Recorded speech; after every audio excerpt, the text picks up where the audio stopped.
Boa noite a todos, queridos irmãos dos dois planos de vida. Sejam todos bem-vindos à casa do Dr. Bezerra de Menezes. Esse oásis de paz, onde a gente chega aqui, às vezes acabunhado, triste, desalentado, mas sai renovado.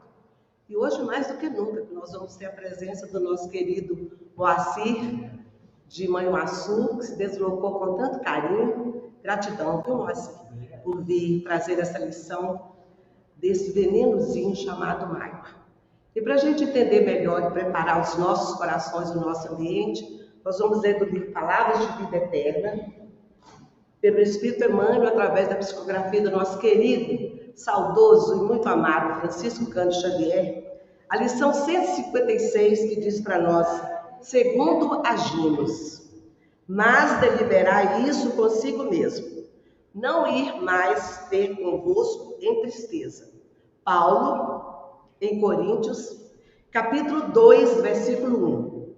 Cautela com a tristeza, capaz de converter-se em lama de fel ou em lavareda de angústia no coração.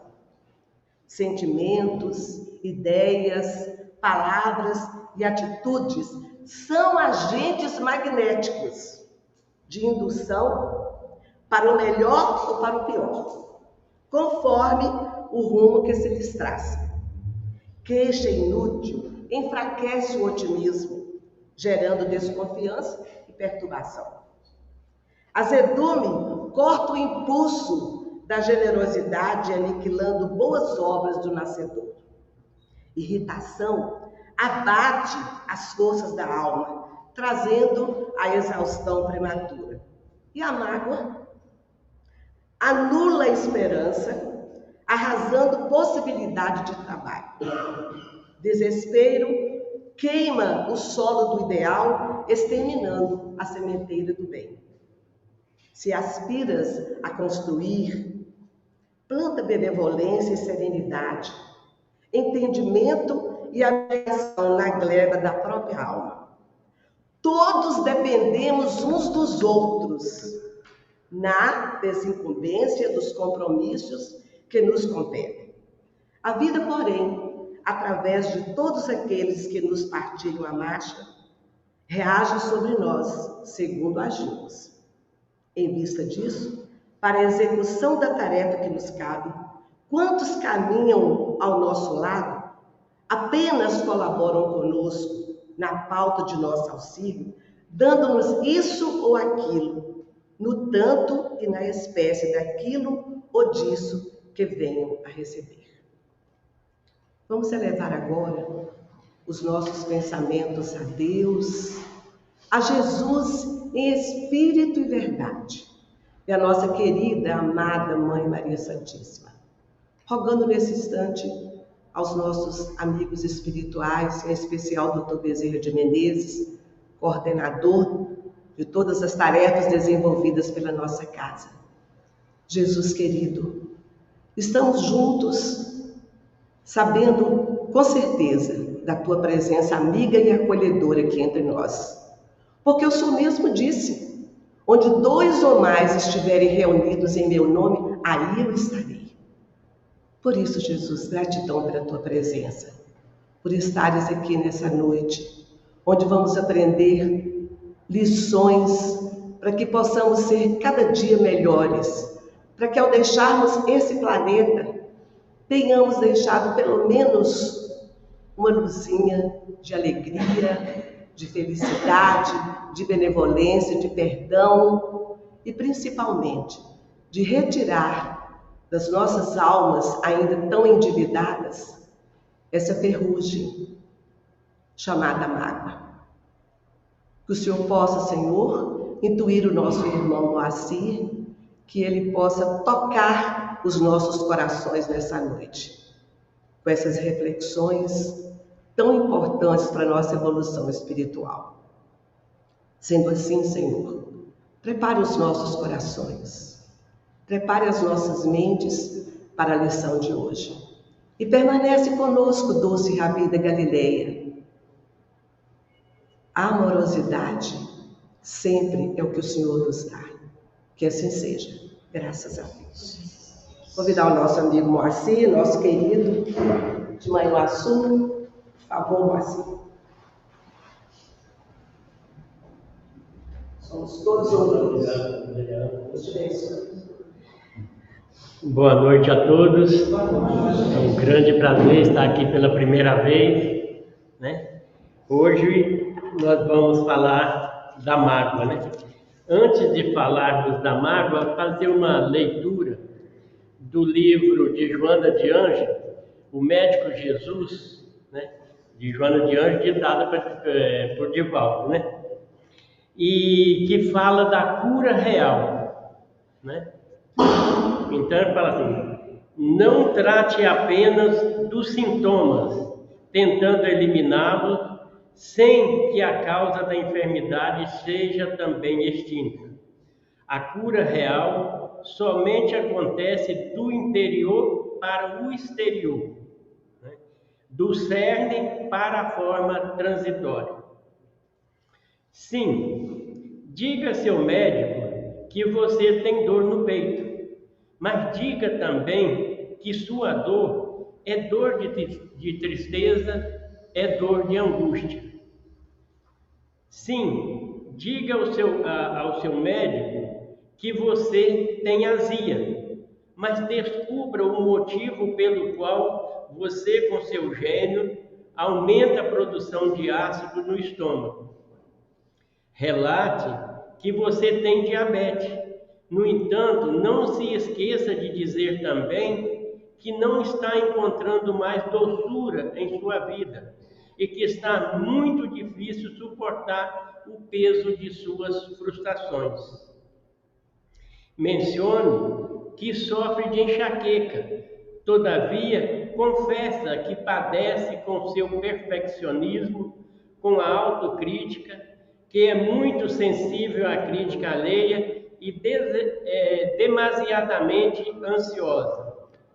Muitos querem se curar, mas poucos estão dispostos a neutralizar em si o ácido da calúnia, o veneno da inveja, o bacilo do pessimismo e o câncer do egoísmo. Não querem mudar de vida. Procura a cura de um câncer, mas se recusa a abrir mão de uma simples mágoa. Pretendem a desobstrução das artérias coronárias, mas querem continuar com o peito fechado pelo rancor e pela agressividade. Almeja a cura de problemas oculares, todavia não retira dos olhos a venda do criticismo e da maledicência. Pedem solução para a depressão, entretanto não abre mão do orgulho ferido e do forte sentimento de decepção em relação às perdas experimentadas. Suplica auxílio para o problema da tireoide, mas não cuida de suas frustrações e ressentimento, não levanta a voz a expressarem suas legítimas necessidades. Imploram a cura de um nódulo de mama, todavia insiste em manter bloqueada a ternura, a afetividade, por conta das feridas emocionais do passado. Clama pela intercessão divina, porém permanece surdo aos gritos de socorro que partem de pessoas muito próximas de si mesmo. Deus nos fala através de 1000 modos. A enfermidade é uma deles. E, por certo, o principal recado que lhe chega da sabedoria divina é que está faltando mais amor e harmonia em sua vida. Toda cura sempre é uma autocura.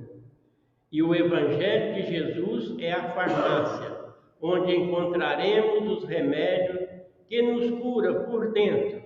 Há 2000 anos, esse remédio estão à nossa disposição.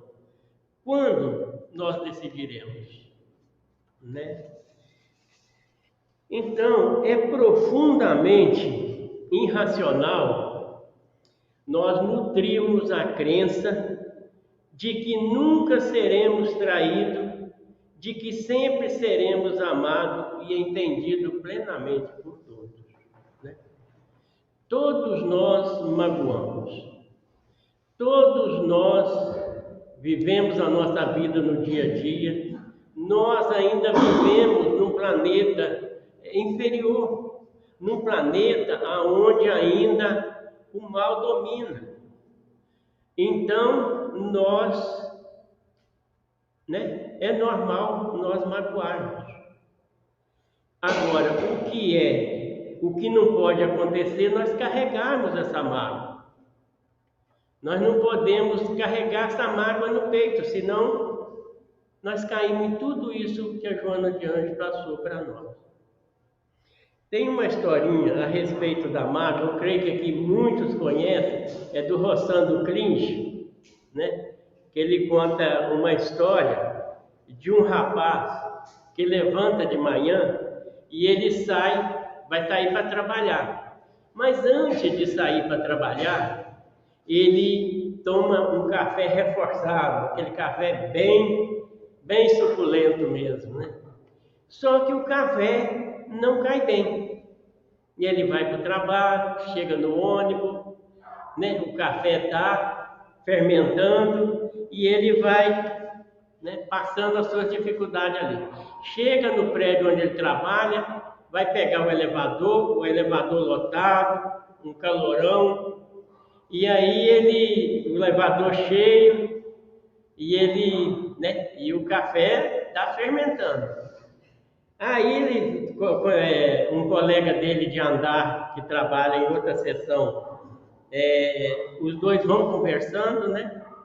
Aí antes, né, na hora que o elevador para no andar dele, o elevador vai parando, andar por andar, andar por andar. Aí quando para no andar dele, o rapaz sai na frente dele, aí ele não aguenta, aí veio aquele todo e ele vomita em cima do colega dele todinho. E o colega dele ficou, não sabia o que ia fazer. Aí ele lembrou que no dia anterior uma colega dele tinha dado uns pedaços de bolo a ele levou para casa e ele estava com um pote nesse pote de plástico, um pote na bagagem dele.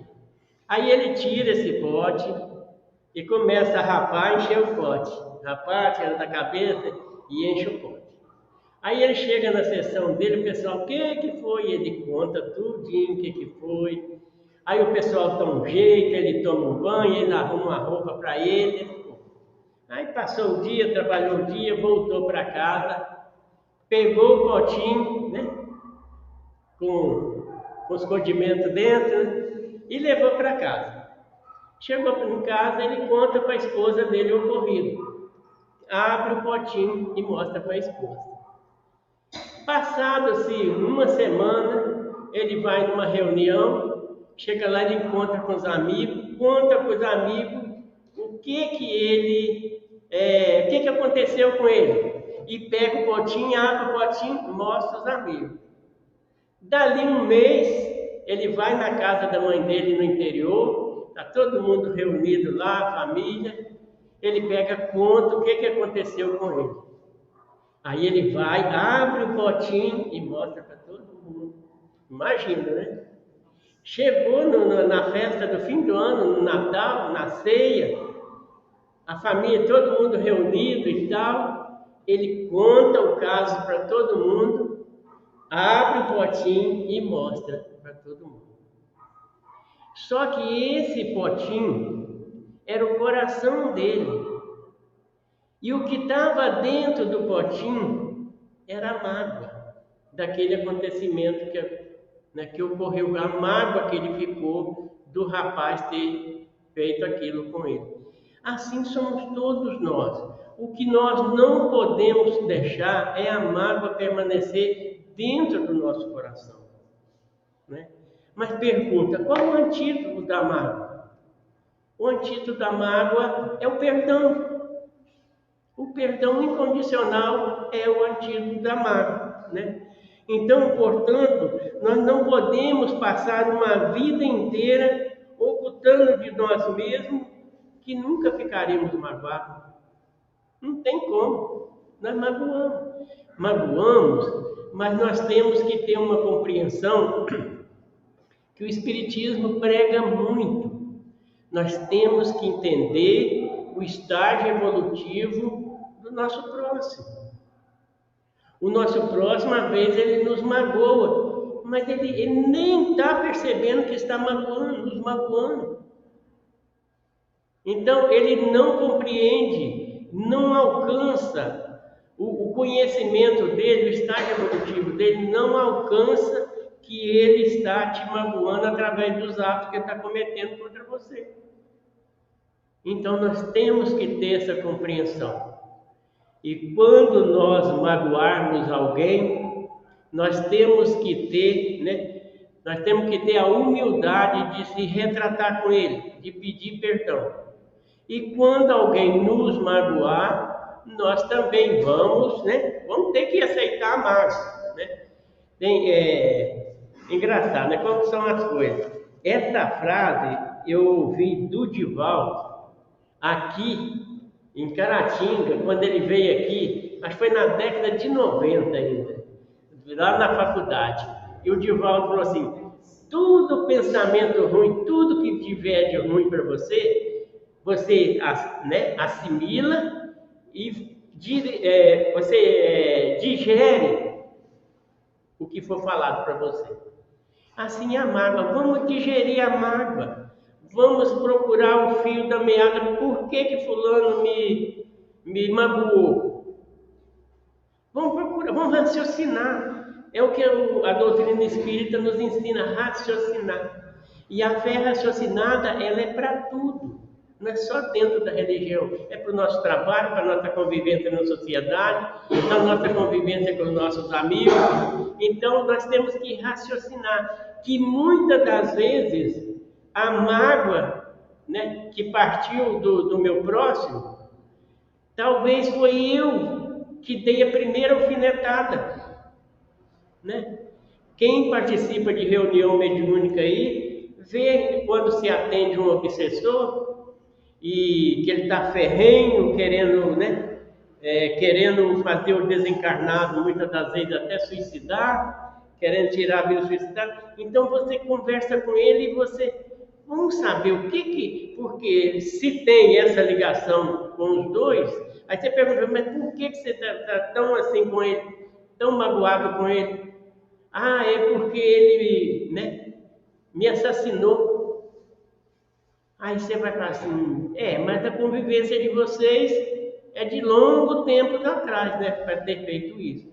Então você dá uma regressão nele, ele vai lá na vida passada, ele vai ver, mas assim, aí você pergunta para ele: o que você está vendo aí? O que está acontecendo? Aí ele fala: não, esse nem eu não. Quer dizer, o que aconteceu? Eu coloquei fogo na casa dele com a família dele dentro. Aí ele fala assim: mas não é você? O que o seu coração te diz? Meu coração diz que foi eu. Pronto, ali você cessou a mágoa que ele tinha pelo outro. Por quê? Porque foi ele que cometeu lá atrás. Então, assim são as pessoas conosco. Às vezes ela nos magoa, mas a gente tem que saber por quê, raciocinar, Ninguém magoa o outro à toa, E muitas das vezes, nós apanhamos tanto da vida, que a gente, uma dor aqui, outra dor ali, uma decepção aqui, outra ali, uma ingratidão aqui, outra ali. Aí você resolve e passa: pronto, eu não quero sentir mais dor. Não vou ficar magoado, não vou ficar triste, e você se fecha, Aí você se fecha, você passa o fulano falou isso, falou aquilo, entrou aqui, saiu aqui, E vai assim. Só que aí você vai caminhando por piores dos sentimentos que um ser humano pode ter, que é a indiferença. O indiferente, ele, como diz no popular, ele fica seco por dentro. Ele se fecha para a dor, mas ele se fecha também para o amor. Ele não, quando ele perde a capacidade de sentir dor, ele perde também a capacidade de amar. E aí se complica. E aí a gente sabe que quando você fica indiferente, o indiferente, ele é um passo para o psicopata. Todo psicopata não tem o sentimento, não sente a dor, mas também não sente amor por ninguém, né? Então aí vai levar uma boa reencarnação para poder voltar à consciência que era antes. Então a gente tem que ter muito cuidado quando a gente fala que vamos ficar, não vamos sentir mais dor, né? E muitas vezes nós queremos representar que possuímos uma segurança absoluta, quando na realidade todos nós somos vulneráveis, né? De alguma forma. Todos nós somos vulneráveis. Os obsessores, quando ele vai atacar alguém, aonde ele vai? Como diz no popular, no calcanhar de Aquiles da pessoa. Aquilo que a pessoa tem mais de fraco, ele vai pegar. E assim são os nossos inimigos. O que os nossos inimigos falam conosco? Tudo aquilo que nós não queríamos ouvir, né? Mas o inimigo, ele é o que mais nos ajuda na nossa encarnação. Porque o amigo, né, passa a mão nas nossas más tendências. E o inimigo não, o inimigo fala na lata. Então você vai refletir, né? Porque, né, se ele falou, é porque eu estou e você sabe que é. Então quando fala dos nossos pontos fracos, nós sabemos que temos esses pontos fracos, né? E o estilo de vida também que nós levamos, em muitas ocasiões, ele é ilógico, ele é neurótico. Querer viver uma existência inteira desprovida de decepções, de ingratidão, né? Com aceitação e consideração incondicionais e desastrosamente irreal. Então não tem como nós viver uma encarnação sem passar as fases mais difíceis, sem sentir dor, sem ninguém nos cutucar, né?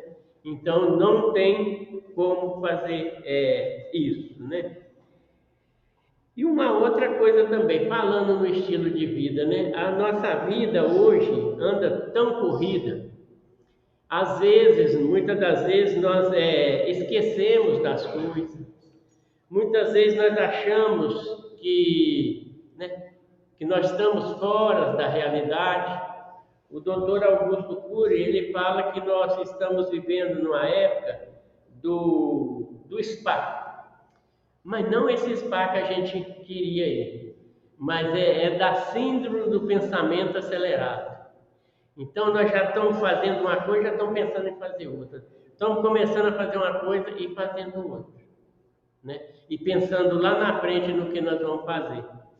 E eu vi também uma fala do padre Fábio de Mello, e eu concordei plenamente com ele, que nós estamos vivendo o seguinte: todo mundo reclama que o tempo está passando rápido. Chegou sábado, né? A gente vai sair daqui, amanhã é domingo, de repente é sábado de novo. Deu o fim do ano, de repente já estamos no fim do ano de novo. Aí ele fala assim: o tempo, ele continua o mesmo. O dia com 24 horas, o ano com 365 dias. O tempo é o mesmo que era, né, lá atrás, de quando nós chegamos aqui na Terra. O tempo é o mesmo. O problema é que nós estamos, né, através da nossa ansiedade, nós estamos vivendo o futuro. Eu falei do pensamento acelerado. E com as nossas depressões, nós estamos vivendo no passado. Aí vivendo uma hora no futuro, hora no passado, sobra para o presente um tempinho curto. Aí é natural que vai passar rápido.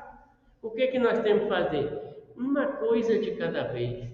Nada de pegar 2, 3, 4 coisas para fazer ao mesmo tempo. A gente ouve muito companheiro falar assim: eu leio 4 livros por vez. deixa um no quarto, na sala, na cozinha, outro lá na varanda, né? Como que fica a cabeça, né? Quer dizer, uma hora você está numa história, outra hora você já entra na outra história, outra hora você entra na outra história. Complica, né? Aí o tempo passa rápido, né? A maneira decisiva de atingirmos o equilíbrio interior é aceitarmos nossas emoções e sentimentos, como realmente eles apresentam, pois deixando de ignorá-lo, passaremos a nos adaptar firmemente à realidade dos fatos e dos acontecimentos que estamos vivenciando, né? Então, nós temos que pôr o pé no chão, né?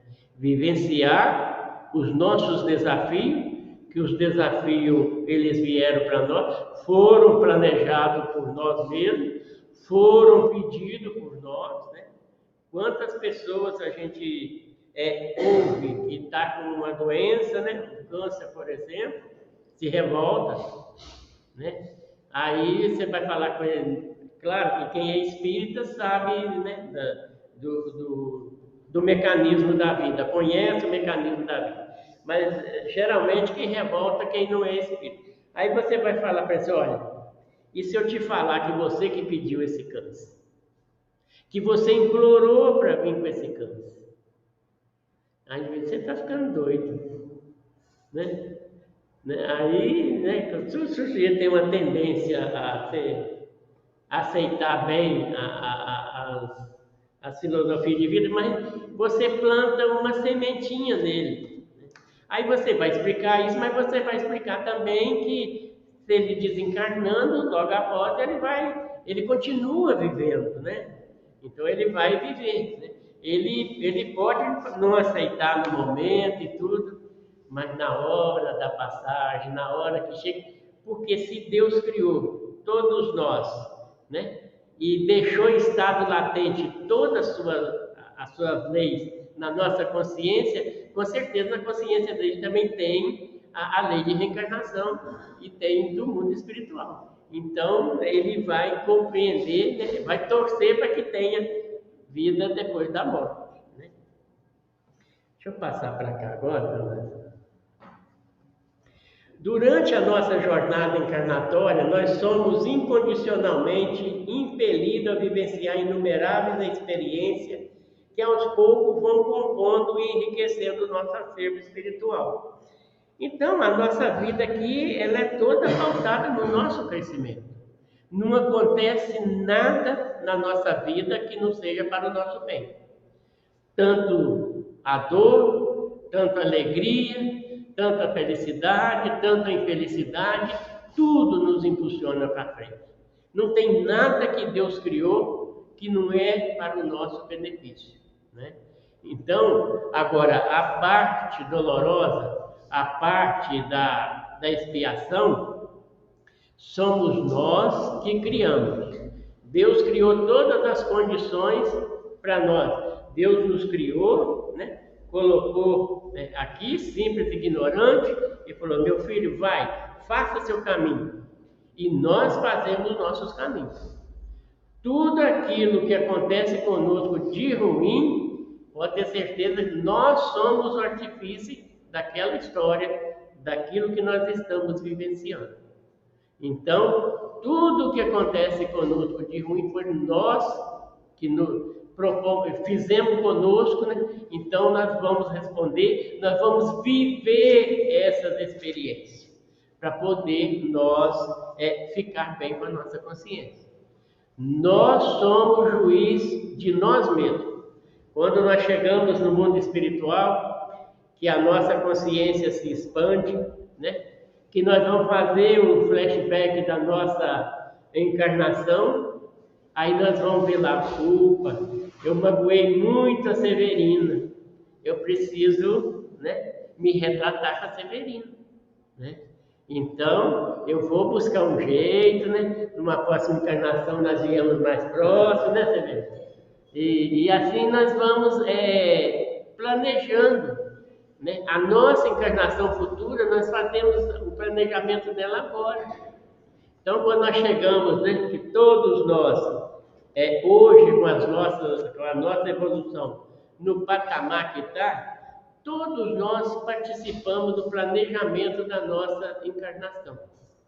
Todos nós damos o pitaco lá para nós reencarnar. Não, eu quero isso, isso e isso, né? E reencarnamos, né? Com com todo um projeto para nós vivenciar. Mas aí pergunta assim, mas quando chega aqui nós temos o esquecimento, né? Aí fala assim, aí você tinha traçado um caminho, né? Um exemplo que eu gosto de dar muito é o seguinte, às vezes você programou no mundo espiritual de casar com fulano, né? Acertou tudo, quem eram os filhos e tal, tal. Aí quando chega aqui você não casa com fulano, você casa com ciclano. Os filhos que era da parte sua, vai junto com você para ciclano. E o da fulana vai com os filhos dela, com outro ciclano dela lá, né? Então, a nossa vida, a nossa encarnação, a nossa trajeto é como um GPS, né? Como que o GPS faz? Você errou o caminho, como que ele faz? Reprograma de novo você sair. Você corta uma volta. Assim somos nós na nossa caminhada. Às vezes nós erramos aquilo que nós planejamos no mundo espiritual, faz uma nova reprogramação. E quando saímos lá na frente, no final da reencarnação, o que você veio conquistar aqui era a evolução moral, não é? É o objetivo maior, é o objetivo principal nosso, a evolução moral. Então, você não evoluiu moralmente com a fulana, mas você evoluiu com a ciclana. Então, tudo lá na frente, nós vamos sair com o resultado que viemos buscar aqui. A não ser quando a gente mete o pé pelas mãos, né, e fica estagnado. Porque regredir também nós não regredimos, né? Então, nós podemos ficar estagnados. Mas é difícil. Face às constantes arremetidas da vida, é comum nos deixarmos convencer, iludir pelos apelos efêmeros e falaciosos do mundo, sentindo-nos consequentemente propensos a sobre ele nos posicionar, baseado no conhecimento adquirido e presente em nossa alma. Então, todo desafio que chega para nós vamos, né? Vamos ficar diante do desafio, nós vamos, né, buscar lá no nosso inconsciente, nós vamos buscar, né, os conhecimentos que eu adquiri lá atrás a respeito desse desafio e aqueles que eu aprendi aqui na encarnação. E aí eu vou ver como que eu vou fazer para resolver esse desafio. E aí nós temos a intuição dos nossos protetores, do nosso anjo da guarda. Então, é uma gama de situação que nos ajuda para que nós possamos vencer os nossos desafios. Para nós não fazer o que nós prometemos aqui, nós temos que ser, mas muito rebelde mesmo, para não conseguir fazer, porque a ajuda nós temos muito. Da espiritualidade, da nossa família espiritual, torcendo todo mundo para que nós demos certo aqui na encarnação, né? Então, tudo isso Deus passa para nós, para que nós demos certo na nossa encarnação, e quando chegar do outro lado, nós olharmos para trás e ver, se não fiz tudo que eu prometi, mas pelo menos uma boa parte eu fiz, né? Displicente quanto à realidade do espírito imortal, incontáveis seres humanos se encontram à deriva dos ensinamentos de Jesus e, como consequência, se veem frequentemente acossados, importunados, atribulados, frente aos ditames da vida, desconhecendo que, na maioria das vezes, eles próprios foram se tornando os artífices de suas conquistas ou de suas derrotas, né? Então, igual a Joana de Anjos passou para nós aqui, nós estamos muito afastados dos ensinamentos de Jesus.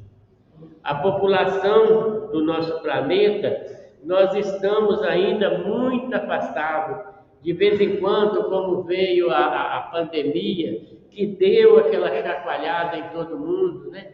No planeta inteiro, mas mesmo assim, passou a pandemia e nós ainda estamos muito displicentes quanto aos ensinamentos de Jesus. Então, a gente não encara os ensinamentos de Jesus como se fosse o objetivo maior nosso aqui. O objetivo maior nosso na encarnação é crescer moral e espiritualmente.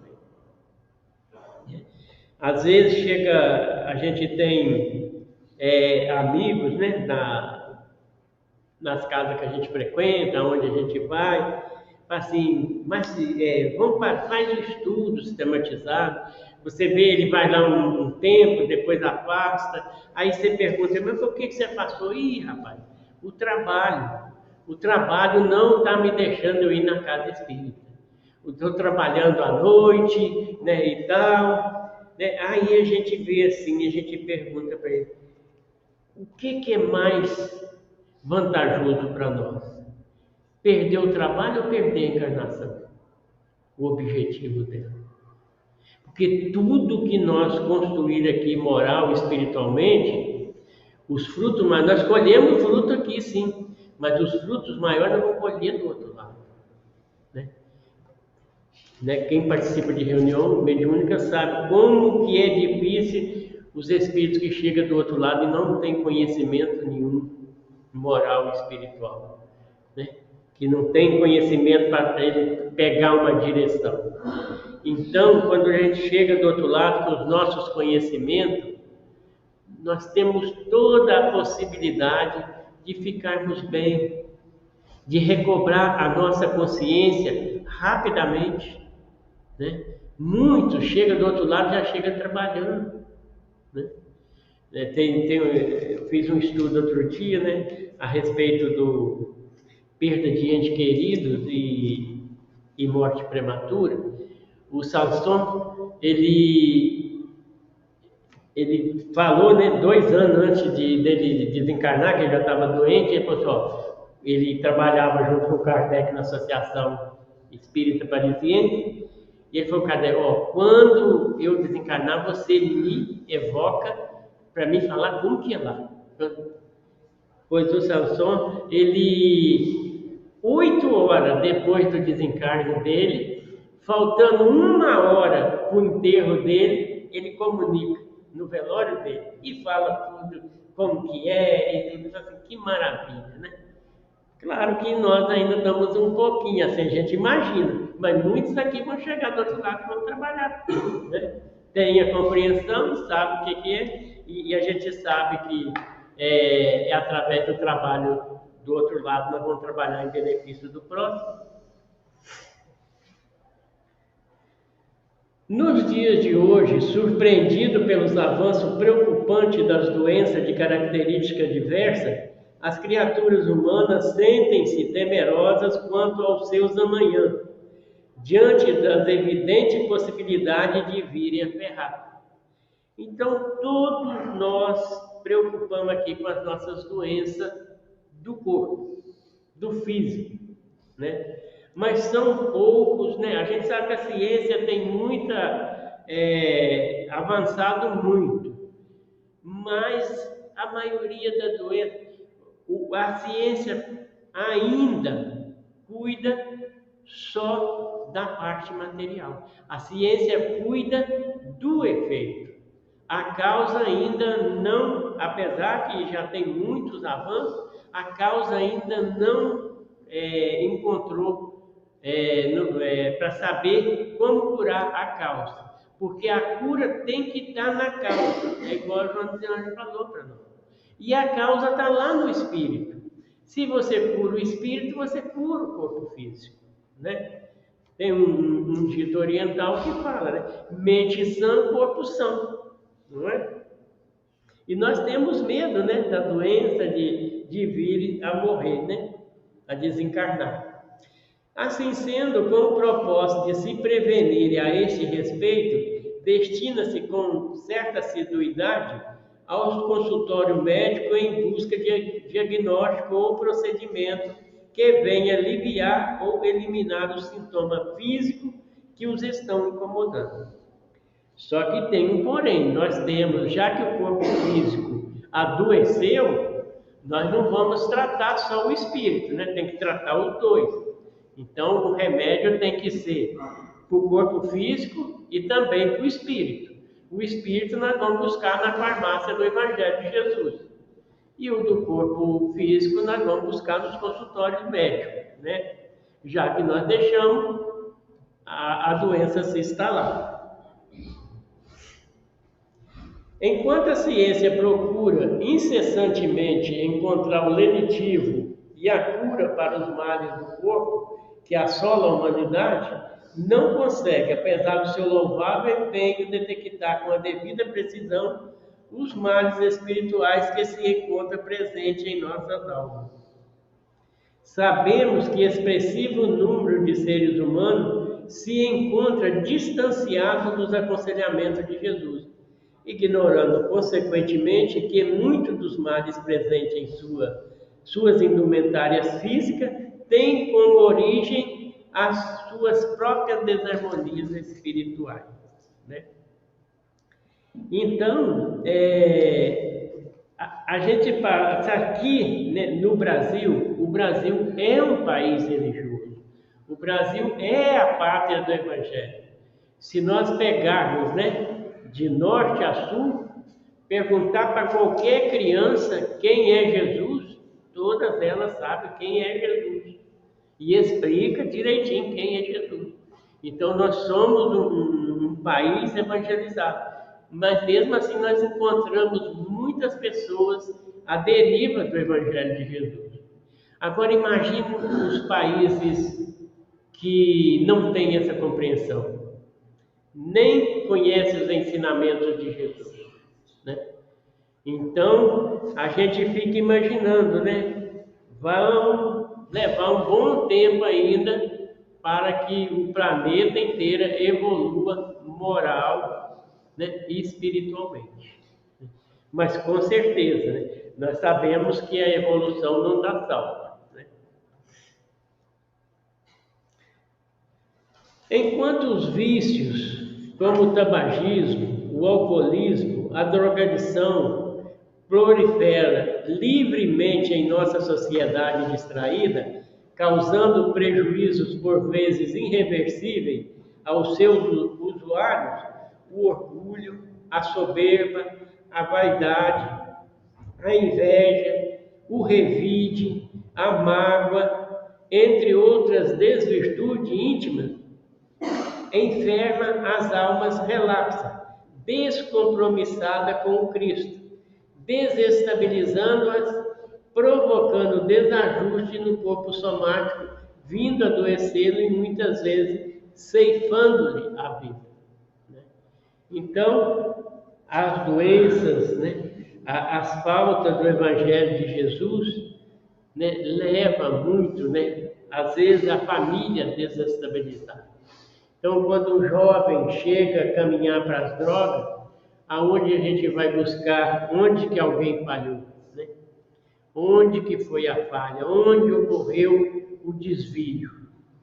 E geralmente é na família. Então, a família se investe pouco na família, né? Se investe muito em certas áreas, né? Isso falando do poder público, né? Investe muito em certas áreas, mas investe pouco na família. E a família, a educação e a família é o nosso principal laboratório. Então, a família é o maior laboratório de Deus, né? E é dentro da família que nós vamos formar os indivíduos de bem, os homens de bem. É dentro da família que se formam os homens de bem. Em face disso que dito até agora, sentimos-nos oportunamente induzidos a reportar ao passado longínquo, quando Jesus encontrava entre nós. Assim, durante o seu injusto martírio na cruz, elevou o pensamento a Deus, dizendo, suplicante, Pai, perdoai-os, porque eles não sabem o que vale.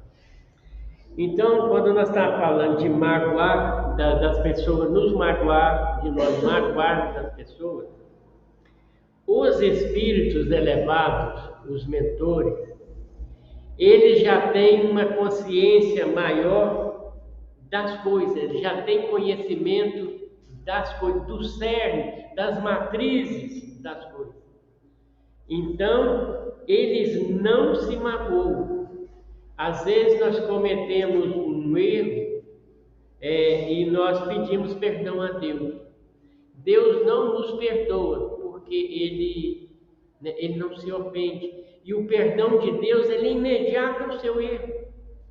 É o que nós fazemos com as nossas crianças. Né? Tem uma criança em casa de 4 anos, 5 anos, ela faz uma coisa errada, né? Nós só falamos, damos uma corrigenda, mas o perdão é imediato. Assim são os mentores também. Os mentores, eles já nos perdoam de imediato. Então, o perdão, ele tem que ser exercido aqui entre nós, que ainda não temos a consciência das matrizes das coisas, o profundo das coisas. Então, nós temos que perdoar o nosso próximo e também pedir perdão por aquilo que eu fizer de errado contra ele também. E lhe disseram, assim, durante seu injusto e martírio, na cruz ele levou o pensamento, para perdoar. E tem também uma fala dele, quando o Pedro pergunta para ele, quantas vezes eu devo perdoar o meu próximo? E Jesus passa para o Pedro o seguinte, não te digo até 7, mas até 70 vezes, 7 vezes, né? Então, é outra passagem de Jesus. Assim sendo, fica patente a importância do perdão em nossas vidas de relação, motivando-nos a vivenciá-lo no nosso cotidiano, para que venhamos a encontrar a paz que tanto almejamos em nossas mentes e em nossos corações. A gente vê muito na família mesmo, membros da família ficar com raiva um do outro, porque ficou magoado, passa anos sem conversar, às vezes irmão com irmão, porque ficou magoado. E muitas vezes fica magoado por coisas materiais. Coisas que vão ficar aqui, que nós não vamos levar para o outro lado. Então, é muita perda de tempo por motivo fútil, né? Ficar com raiva do próximo, né? Não perdoar, passar um tempo, perder uma grande oportunidade. É notório também que Jesus, em sua sabedoria divina, ele tinha pleno conhecimento de que a desvirtude conhecida por mágoa se encontrava presente e profundamente enraizada na intimidade dos encarnados e desencarnados que naquela época na Terra jornadeavam, antevendo assim que esta chaga mental denominada mágoa haveria de expandir-se ao longo do tempo, vindo a alcançar, como ocorre na atualidade, patamares jamais atingidos. Quando nós falamos da historinha que eu contei aqui, da mágoa, que no fim do ano ele ainda abriu o potinho, a mágoa, se nós não cuidarmos dela, se nós não perdoar quem nos magoou, nós levamos ela para o outro lado da vida. Ela transcende a encarnação, assim como o outro sentimento, o rancor, transcende a encarnação. Nós chegamos no mundo espiritual com esse sentimento ruim. Então, quando Jesus falou, reconcilia-te com teu próximo enquanto está a caminho com ele, enquanto está junto aqui na encarnação, que eu posso chegar até ele e pedir perdão pelo que eu fiz, ou perdoar pelo que ele fez comigo. Porque chega no mundo espiritual, ele vai para um lado, nós vamos para o outro. Porque nós vamos aonde tiver o nosso tesouro, é que o nosso coração vai. Então, o tesouro dele vai estar numa outra região, o pensamento dele vai estar numa outra região, o nosso vai estar numa outra religião. Não sabemos quanto vão encontrar de novo, mas o débito vai ficar. O débito vai ter que ser reparado. Que leve um século, leve 2 séculos, leve 3 séculos, leve uma encarnação, 2 encarnações, esse vai ter que reparar, né?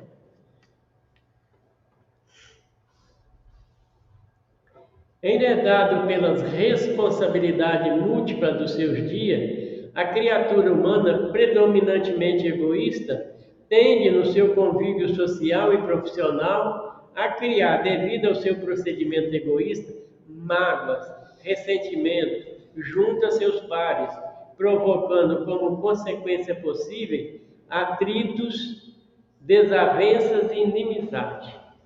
O pior da mágoa, que às vezes nós magoamos quem nós gostamos. Às vezes nós magoamos aquele que está próximo de nós, né? A pessoa que nós amamos.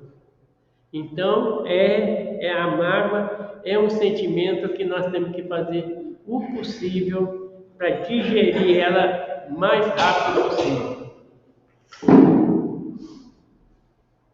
E como na maioria dos casos, nós não estamos habituados a pedir perdão e a perdoar.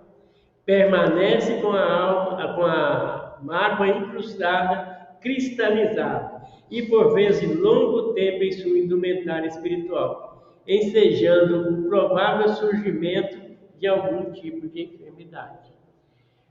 A mágoa, o rancor, né?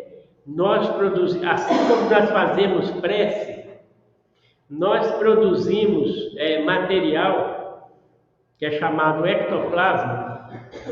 Quando nós estamos aqui, né, ouvindo o estudo, todos nós estamos produzindo ectoplasma, né, ectoplasma bom, um ectoplasma que a espiritualidade que está aqui presente vai recolher, né, e se junta, né, porque é matéria, o ectoplasma é uma matéria sutil, se junta, armazena e vai para os hospitais levar para os doentes, vai nas casas levar para os doentes, esse ectoplasma.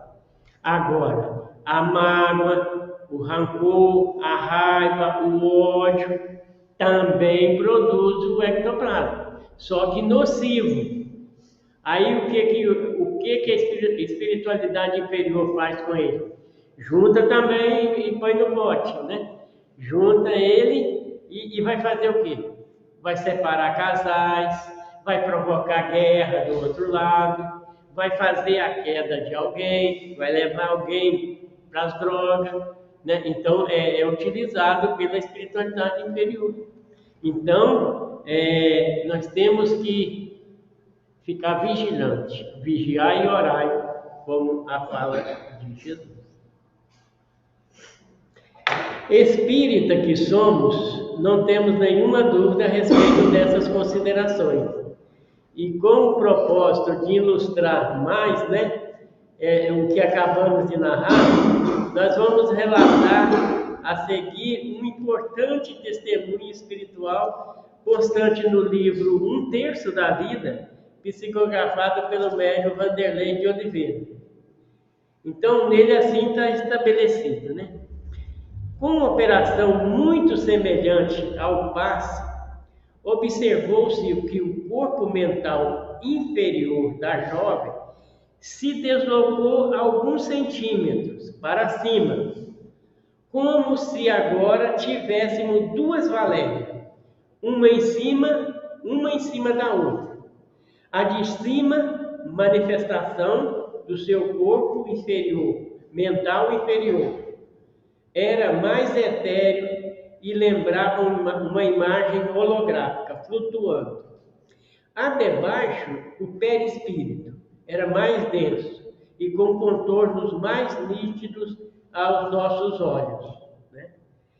Quando aquele deslocamento foi feito, imediatamente começou a sair do chakra cardíaco no perispírito, uma grande quantidade de matéria de cor vermelhada, que se parecia com sangue. Era a matéria mental da mágoa, se derramando em doses impressionantes. Não é sem razão que a mágoa é como uma ferida no coração. 2 auxiliares pegaram espátulas e gases e começaram o serviço de asepsia, com rigorosos cuidados, depositando toda aquela matéria viscosa em pote apropriado e com rótulo. O cheiro obrigou a todos o uso de máscara. Não há melhor comparação para aquele cheiro de carne estragada, pois é isso que a mágoa faz com os corpos sutis. Ela o deteriora. Cria células espirituais com vida própria e, com o passar do tempo, pode se materializar na corrente sanguínea e construir alguns tipos de câncer mais conhecido. Aquele caso de Valéria era típico do serviço de asepsia. Tão jovem, com 20 anos, e já gravemente adoecida. Este alerta, em forma de impactante e esclarecedora narrativa, nos induz a refletir e penetrar profundamente no recôndito das nossas almas, visando conhecê-la na mais íntima das suas essências espirituais. Então, a mágoa, ela é danosa, né? A Valéria, aqui no caso, está encarnada, né? Então, busquemos o aconchego do coração de Jesus, quando lá atrás nos brindou com este sábio e amoroso conselho: perdoar, perdoar sempre. E esse estudo foi uma mensagem recebida pelo médium Marçal Jardim, no Núcleo Espírita Assistencial Paz e Amor, em Cambuci, São Paulo. Essa mensagem chegou para mim até manuscrito, lá na fundação, endereçado a mim, ao presidente da fundação, né? No caso. Aí, né, para que seja divulgado. Então, isso não foi tirado de um livro, foi uma mensagem que veio. Então, a mágoa é tudo isso que eu falei aqui. Então, voltando, né? Qual o antídoto da mágoa? O perdão. Temos que recusar a mágoa? Não. Vamos assimilar, né? Alguém me falou, né? Bateu em mim e feriu? Vamos sentir, vamos digerir ela e vamos perdoar quem endereçou. Mas perdoar de coração. Não adianta falar, né? Não adianta dissimular e falar que não, perdoei. E sai dali que perdoou nada. Então fala, eu te perdoo, mas não quero te ver nunca mais. Nem pintada a unha. Tem gente que fala, quero te ver nem pintada a unha. Então vamos cuidar do nosso coração. Vamos procurar fazer aquilo que nós viemos fazer aqui, que é crescer moral e espiritualmente. E para se crescer moral e espiritualmente, nós temos que buscar o Evangelho de Jesus. Aprender e colocar na prática. Muito obrigado.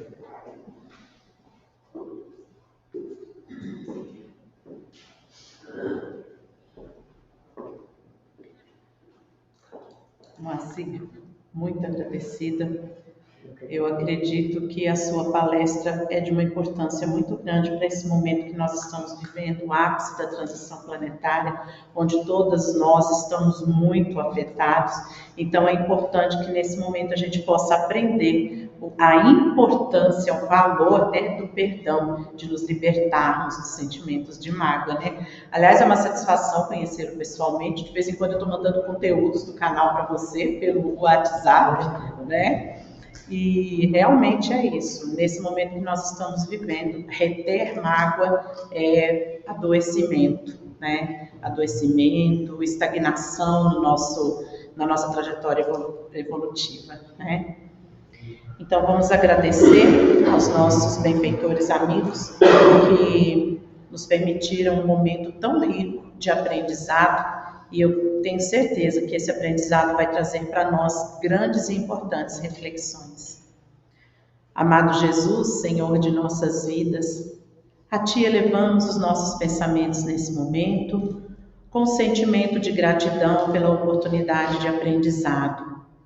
Rogamos, Divino Amigo, que o Senhor nos dê forças para que, ao transpormos as portas dessa casa, não venhamos a nos esquecer das palavras que aqui foram ouvidas, que, ao contrário, possamos refletir sobre cada uma delas, a fim de nos melhorarmos, de evoluirmos, de aprendermos, de corrigirmos em nós as falhas que ainda possuímos. Senhor, estende suas mãos dadivosas sobre cada irmão que se encontra nesse ambiente do plano físico e do plano espiritual. Envia seus benfeitores amigos a cada um, cujos nomes se encontram nos nossos livros de prece, e a cada um daqueles de quem nos lembrarmos agora, para que possam ser socorridos conforme as suas necessidades. Abençoa, Senhor, a esta casa, aos trabalhos que aqui são realizados, aos trabalhadores desta casa e a todos os irmãos que aqui vêm buscando consolação e esclarecimento. Esteja sempre presente em nossas vidas, Divino Amigo Jesus, e que nós sejamos sempre dignos da sua presença entre nós, que assim seja, graças a Deus. Quem desejar o passe é só permanecer onde está.